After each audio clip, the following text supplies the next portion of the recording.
तो अगर तुम मुझे 10 मिनट देते हो तो तुम्हारी ट्रेडिंग जर्नी एकदम नेक्स्ट लेवल हो जाएगी बेसिक से। अगर तुम इस वीडियो को बिना देखे स्किप कर देते हो या दूसरी वीडियो या दूसरे मेंटर्स के पास जाते हो तो तुम उन्हीं सपोर्ट रेजिस्टेंस और इंडिकेटर आरएसआई ईएमए पर ही ट्रेड करते रहोगे जो बिल्कुल भी सक्सेसफुल नहीं है।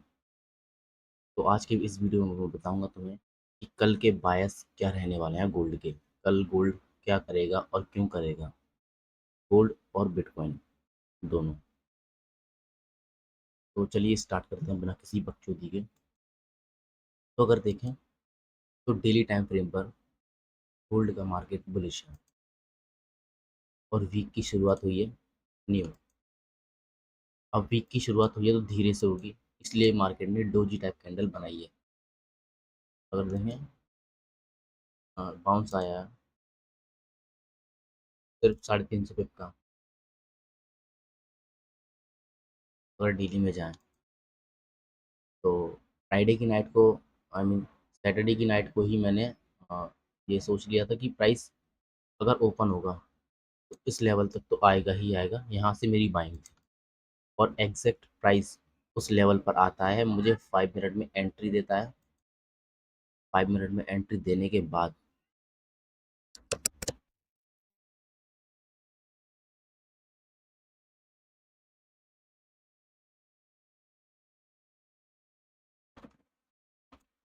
5 मिनट में एंट्री भी देता है। ये देखो इस जोन पे एग्जैक्ट यही जोन टैप होता है। अब ये देखो वॉल्यूम बैलेंस, जो गैप बैलेंस जो बोल सकते हो, टैप एशियन में ही एंट्री और ये हाई टारगेट एशियन के स्विंग, ये वाला लगभग 500 550 के आसपास मैं ये कैप्चर करता हूँ। अब मुझे कैसे पता चला कि प्राइस यहाँ तक ही आएगा और यहाँ तक आने के बाद बाउंस करेगा? This is a fact, nobody. कि मैंने एनालाइज की कि क्या हो सकता है कल के दिन। तो चलिए अब मंडे, अब देखते हैं कि ट्यूसडे के दिन क्या हो सकता है।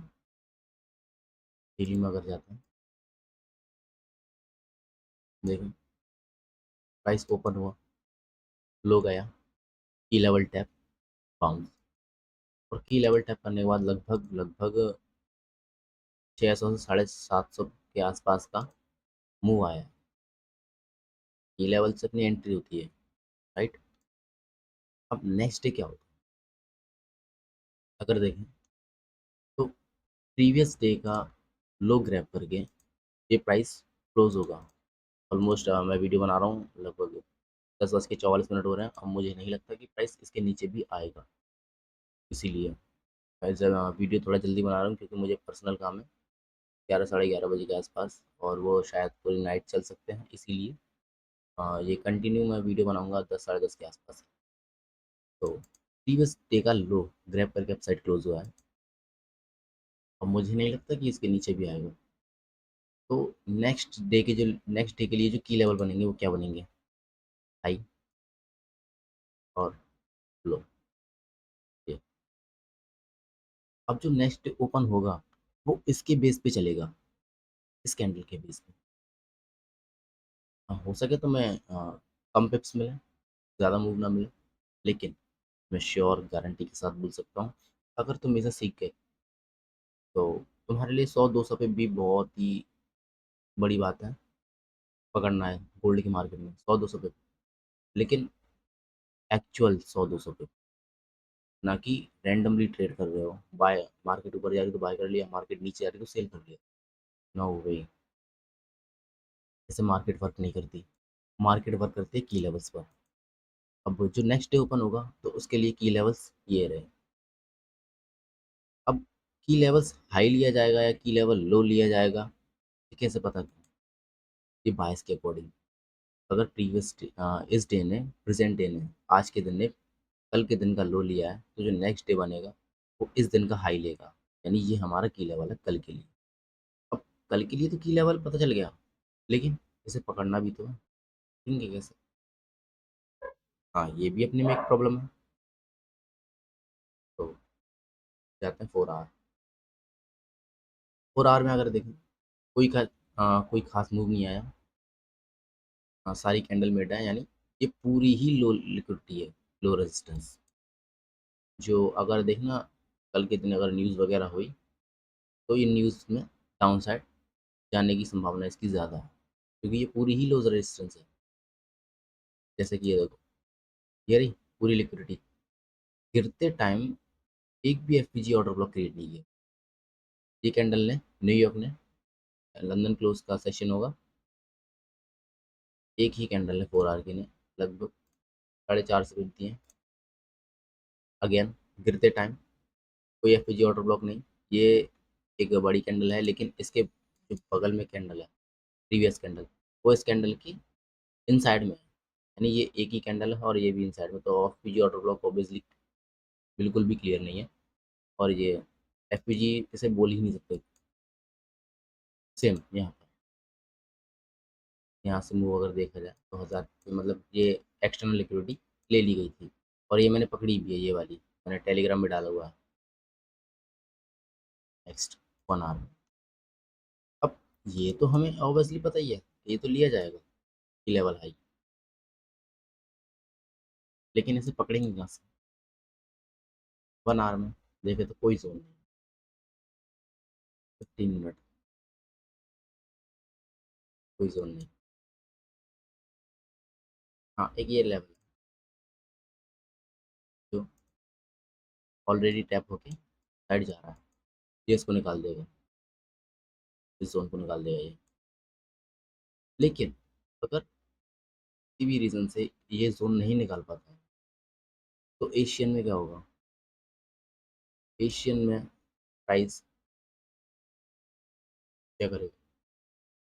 एशियन में मान लो कुछ यहाँ पर स्टार्ट होता है, अगर की लेवल आई मीन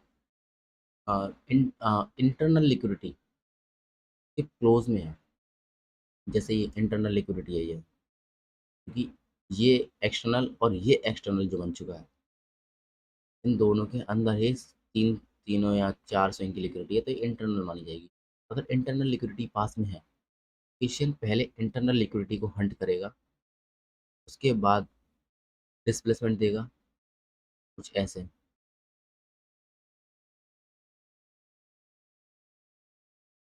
डिस्प्लेसमेंट देने के बाद एमएसएस होगा, एशियन ही अपसाइड जाता हुआ दिखाई देगा। ये इंटरनल लिक्विडिटी की बात कर रहा हूँ। यहाँ पर ये माइनर चीज़ें हैं, लेकिन ये काम बड़े बहुत बेहतर तरीके से करती हैं। ये काम बहुत बड़े करती हैं, भले ही ये माइनर चीज़ें हो, इन चीज़ों पर कोई ध्यान देता नहीं। अच्छा, एक चीज़ नोटिस की, आज के दिन में एशियन लंदन इसके अंदर रह गया, राइट? लंदन में प्राइस क्यों नहीं भागा? लंदन में भी तो जा सकता था, लेकिन नहीं, लिक्विडिटी क्रिएट करनी थी, उसके लिए up down up down up down. ये जो कैंडल दिख रही है, ये लंदन का लो स्वीप करती है। ये देखो, इस माइनर लिक्विडिटी में एसएल से हटाए सभी लोग, और ये आई इसमें स्ट्रेंथ जो गया इसके हाई तक, इसने एक कैंडल की लिक्विडिटी, एक कैंडल ने पूरे लंदन की लिक्विडिटी ली, साइड मूव। सेम ऐसा ही कुछ यहाँ पे होगा, अगर हाई नहीं ले पाता है तो ठीक है। अगर मान लो प्राइस, मैंने तो बोल दिया यहाँ पर, अगर प्राइस यहाँ पर हुआ तो के लिए भी है। अगर प्राइस यहाँ पर ओपन होता है तो वो लंदन से पहले आई मीन एशियन से पहले जो 2 घंटे वो टाइम पास करेगा। टाइम पास करने के बाद एशियन इसको स्वीप करेगा, मैसेज करेगा डाउन साइड ऐसा, फिर लंदन भी, लंदन ओपन, पीवाई कोई वही इसको कंटिन्यू, फिर सेम न्यूयॉर्क, क्योंकि पूरी पिक्चर बदल गई ना। वैसे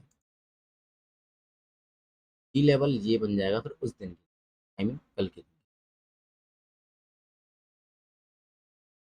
क्योंकि देखो, जैसे ही लिक्विडिटी हंट हो जाती है पूरी पिक्चर बदल जाती है। मैं एक बड़े टाइम फ्रेम को ध्यान में लेकर इंटरनल स्विंग्स प्लस स्ट्रक्चर को कंबाइंड करके ट्रेड करता हूँ। और ये बहुत बेहतर वे में काफ़ी हद तक मुझे हेल्प करते हैं ट्रेडिंग के लिए।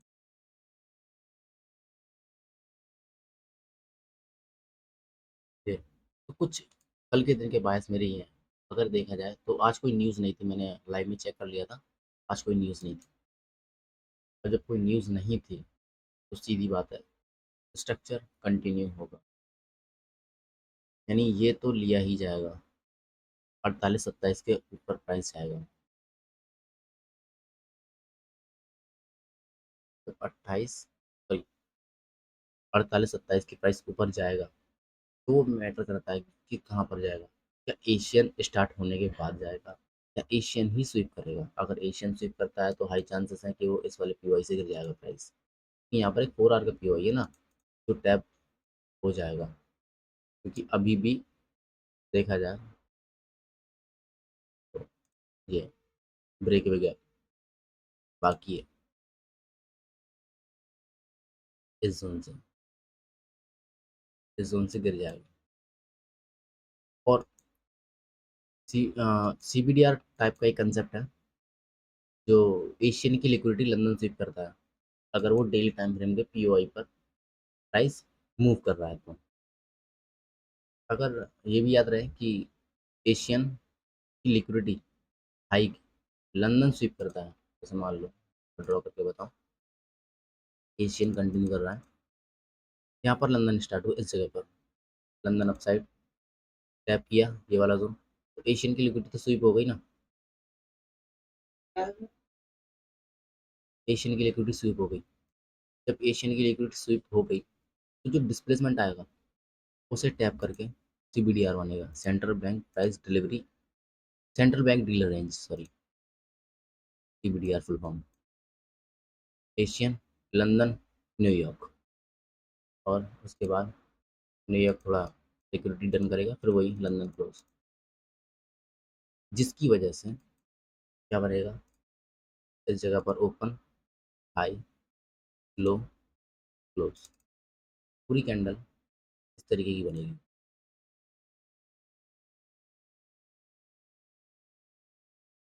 बेरिश, सिर्फ इसी का गेम है, ओपन लो हाई का, ओपन लो हाई क्लोज का।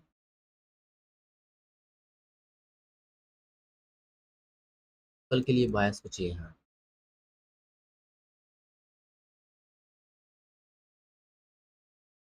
और अगर BTC में देखें,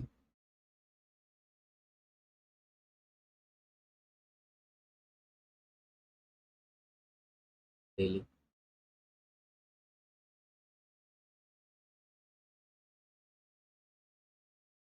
BTC में अगर देंगे तो इसका कुछ खास कुछ बना नहीं है। इसमें फिलहाल ट्रेड ना ही करो तो बेटर है, क्योंकि इसमें कुछ भी क्लियर नहीं है क्या चल रहा है। अगर डेली टाइम फ्रेम में प्राइस भाग रहा है तो FPG क्रिएट नहीं कर रहा है, और वीक में अगर FPG क्रिएट है तो डेली में FPG नहीं है उधर, तो मतलब ये एक दिखावा है प्राइस के ऊपर जाने का। और मैं इसमें इन्वॉल्व नहीं होना चाहता हूँ, इसलिए तो स्किप करूँ। गोल्ड ही सबसे बेटर है, जो मैंने बताया कुछ ऐसा ही।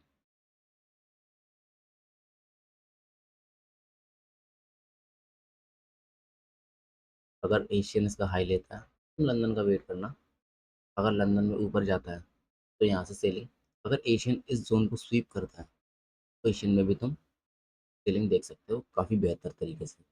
क्योंकि जब ये ऊपर जा रहा तो प्राइस पीओआई क्रिएट ही नहीं कर रहा, और जब पीओआई क्रिएट नहीं कर रहा तो वो कॉमन लिक्विडिटी है, एक साधारण लिक्विडिटी जो हंट होगी। देखो, अगर प्राइस ऊपर जाता है, आई मीन नीचे जा रहा है, ये जोन, क्या तुम्हें लग रहा है कि इंस्टीट्यूशनल यहाँ पे बाइंग हो रही है, मीन सेलिंग? बिल्कुल नहीं।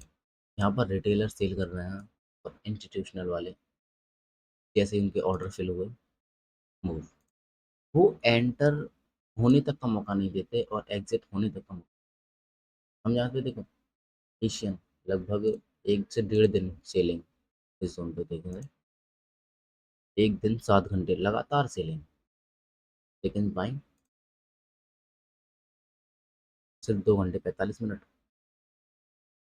ये पावर होती है इंस्टीट्यूशनल के ऑर्डर्स की, हम लोगों के ऑर्डर्स की। अगर देखें तो इस जोन को यहाँ से मानो, क्योंकि यहाँ से कंटिन्यू। अब ये चीज़ देखो, यहाँ से सेलिंग, बाइंग, सेलिंग। अब 1 दिन तो सेलिंग हुई तो हमें लगा एशियन में काफ़ी अच्छा मूव दिया है, नेक्स्ट डे बाइंग हो सकती है एस पी ओ आई से। लेकिन और देखो, यहाँ पर दिखाया भी, ये टैप न्यूयॉर्क से पहले ही पी ओ आई क्रिएट। लोग सोचेंगे 15 मिनट का पी ओ आई है, अब साइड निकलना चाहिए यहाँ पे। लेकिन बाइंग के ऑर्डर्स कंप्लीट नहीं हुए थे, इसीलिए ये सेलिंग आई और सेलिंग करवाई रिटेलर उस पर। और खुद कहाँ जाना चाहते थे? अपसाइड। ये कंसेप्ट है ना, ये बहुत ही हार्ड लेवल का है। ये समझना पड़ेगा, ये साइकोलॉजी है। कौन कहाँ पर बाय कर रहा है, कौन कहाँ पर सेल कर रहा है। हर जगह बाय और सेल नहीं चलता। तो चलिए खत्म करते हैं इसे।